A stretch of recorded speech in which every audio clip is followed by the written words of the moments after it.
आकाशवाणी भोपाल से प्रस्तुत हैं प्रादेशिक समाचार।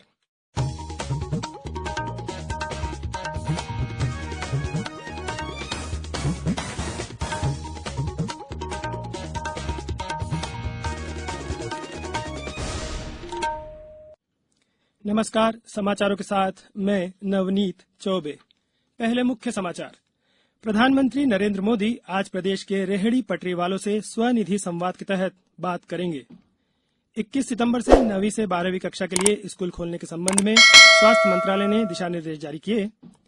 मुख्यमंत्री शिवराज सिंह चौहान ने प्रदेश में बाढ़ से हुए नुकसान की हर संभव भरपाई का दिया आश्वासन। और प्रदेश में 58,000 कोरोना संक्रमित स्वस्थ हुए, सक्रिय मरीजों की संख्या 17,000 हुई। अब समाचार विस्तार से। प्रधानमंत्री नरेंद्र मोदी आज मध्य प्रदेश के रेहड़ी पटरी वालों के साथ स्वनिधि संवाद के तहत दिन में 11 बजे बातचीत करेंगे। प्रधानमंत्री इंदौर, ग्वालियर, रायसेन, मुरैना जिलों के हितग्राहियों से बात कर सकते हैं। कोविड महामारी के कारण रेहड़ी पटरी पर सामान बेचने वाले गरीब लोगों के व्यवसाय बुरी तरह प्रभावित होने के कारण उन्हें राहत पहुंचाने के लिए केंद्र सरकार ने 1 जून को प्रधानमंत्री स्वनिधि योजना शुरू की थी। प्रधानमंत्री करीब 1 लाख लाभार्थियों के खातों में 10-10 हजार रुपए ट्रांसफर करेंगे। श्री मोदी राज्य के कुछ लाभार्थियों के साथ उनके कार्यस्थलों से बातचीत भी करेंगे। मध्य प्रदेश में इस योजना के तहत 4.5 लाख लोगों का पंजीकरण किया गया है और इनमें से 4 लाख से अधिक लोगों को परिचय पत्र तथा वेंडर प्रमाण पत्र जारी किए गए हैं। राज्य सरकार ने आवेदनों में से 2.25 लाख योग्य लाभार्थियों के आवेदन पोर्टल के जरिए बैंकों को भेजे हैं।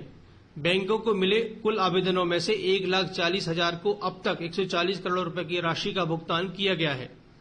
इस योजना पर अमल के मामले में मध्य प्रदेश देश में पहले स्थान पर है। बताया जाता है कि प्रधानमंत्री स्वनिधि योजना के अंतर्गत देश में कुल स्वीकृत आवेदनों में से 47% आवेदन केवल मध्य प्रदेश से हैं। प्रदेश के 378 शहरों में सार्वजनिक स्थानों पर LED स्क्रीन के माध्यम से यह कार्यक्रम देखने की व्यवस्था भी की गई है। मुख्यमंत्री शिवराज सिंह चौहान भी वीडियो कॉन्फ्रेंसिंग के माध्यम से इस कार्यक्रम में शामिल होंगे। संजीव शर्मा, आकाशवाणी समाचार, भोपाल।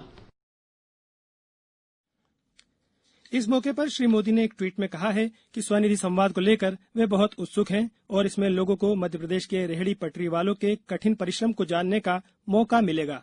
उन्होंने इस कार्य के लिए राज्य सरकार की सराहना की है। स्वास्थ्य मंत्रालय ने कक्षा 9वीं से 12वीं तक के स्कूल 21 सितंबर से स्वैच्छिक आधार पर आंशिक रूप से खोलने के लिए मानक उपाय जारी कर दिए हैं। इन निर्देशों के तहत छात्रों के बीच कॉपी, पेन, पेंसिल, पानी की बोतलों आदि का आदान प्रदान करने की मनाही रहेगी।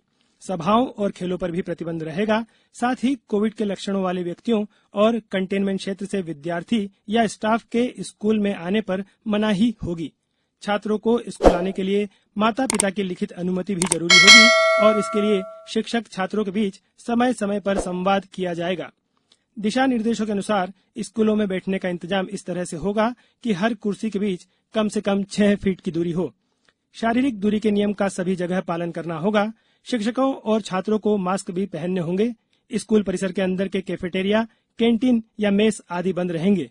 स्कूलों में face mask, sanitiser, face cover आदि का पर्याप्त इंतजाम रखा जाएगा।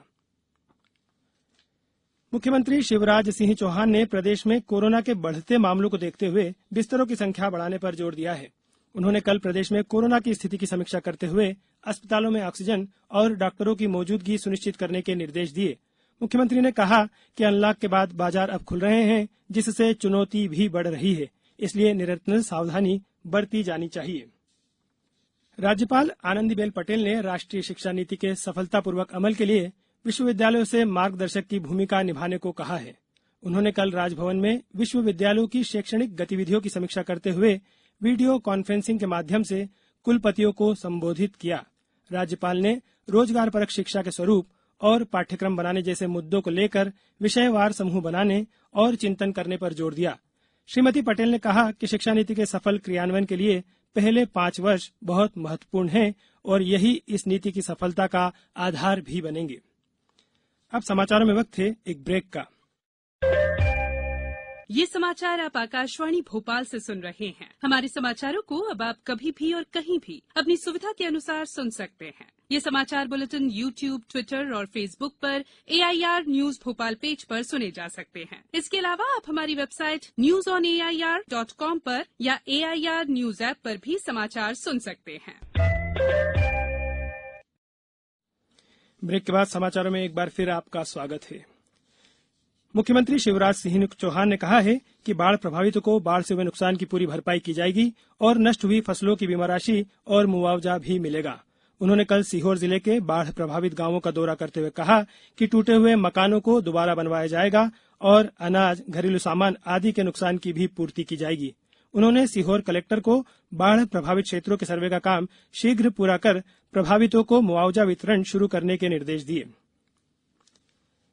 राज्य में कोरोना के 1,864 नए मामले सामने आए। प्रदेश में अब कोरोना के सक्रिय मरीजों की संख्या लगभग 17,000 है। वहीं 58,000 से ज्यादा लोग स्वस्थ हो चुके हैं। प्रदेश में कल इंदौर में सबसे ज्यादा 295 मामले सामने आए हैं। वहीं 5 लोगों की इससे मृत्यु हो गई। जिले के विभिन्न अस्पतालों में 4,000 से ज्यादा मरीजों का उपचार जारी है। भोपाल में 205 संक्रमित मिले हैं, जबकि कल 180 मरीज स्वस्थ हुए हैं। जबलपुर में 182 और ग्वालियर में 167 नमूनों की रिपोर्ट पॉजिटिव आई है। अशोकनगर में 7, होशंगाबाद में 40, खंडवा में 24 संक्रमित मिले हैं। धार जिले में 36 नए मामले सामने आए हैं, जबकि अब तक 838 लोग इस बीमारी से स्वस्थ हो चुके हैं। सागर में 51, मुरैना में 7, नीमच में 24 नए मामले सामने आए हैं। प्रदेश में उपचुनाव के लिए राजनीतिक सक्रियता बढ़ रही है। केंद्रीय मंत्री नरेंद्र सिंह तोमर, मुख्यमंत्री शिवराज सिंह चौहान और राज्यसभा सांसद ज्योतिरादित्य सिंधिया 10 और 12 सितंबर को ग्वालियर चंबल क्षेत्र में 5 विधानसभा क्षेत्रों में सभाएं लेंगे। वे 10 सितंबर को मुरैना के दिमनी और अंबाह विधानसभा क्षेत्रों में 176 करोड़ रुपए की लागत के निर्माण कार्यों का लोकार्पण और भूमि पूजन करेंगे।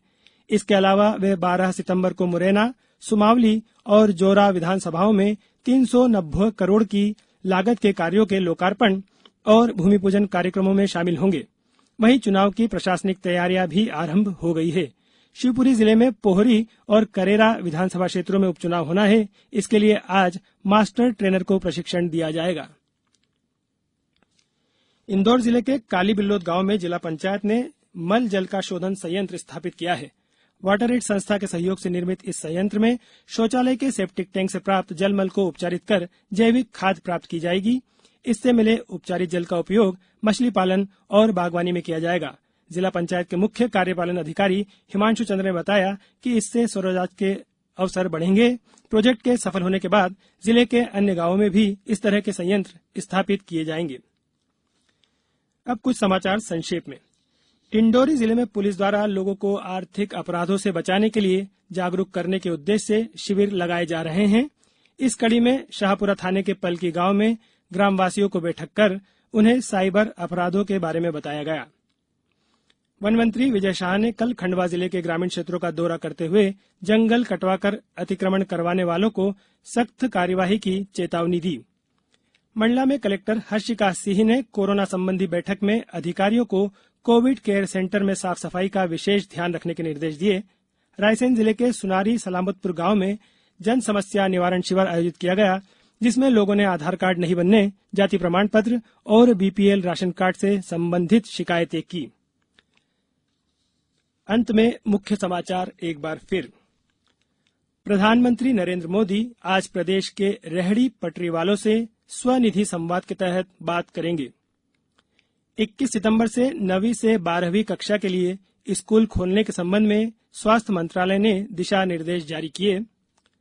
मुख्यमंत्री शिवराज सिंह चौहान ने बाढ़ से हुए नुकसान की हर संभव भरपाई का दिया आश्वासन।